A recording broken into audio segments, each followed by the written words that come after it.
Le calme semble revenir ce matin en Guadeloupe. Des barrages sont levés après un week-end marqué par les violences urbaines et l'envoi sur place de renforts policiers. Ça fait une semaine maintenant que l'île est secouée par un mouvement anti-vaccination des soignants qui s'est transformé en fait en crise sociale assez large et qui est parti des pompiers. Les pompiers qui sont en grève illimitée depuis une semaine et Victor Joannin, l'envoyé spécial de RMC sur place, les a interrogés pour RMC.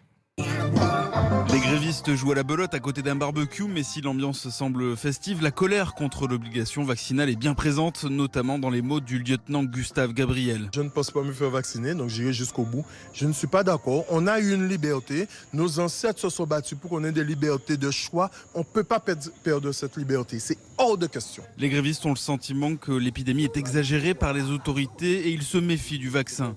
Actuellement, nous ne savons pas quels seront les risques à plus ou moins long terme. Mais d'autres problèmes sociaux plus anciens rejaillissent, comme les coupures d'eau. Je me retrouve sans eau chez moi avec 2 enfants. S'ils ont de l'argent pour pouvoir nous imposer un vaccin, je pense qu'ils ont de l'argent pour nous donner de l'eau quand même.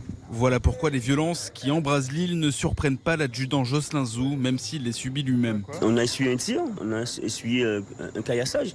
On condamne évidemment ce caillassage. C'est pas normal qu'on tire d'autant plus que nous sommes ensemble. Mais cette colère, on la comprend, on la partage. L'envoi de forces de l'ordre supplémentaires depuis Paris est mal perçu par les grévistes. Plus ils seront fermes, plus on le sera, résume l'un d'eux.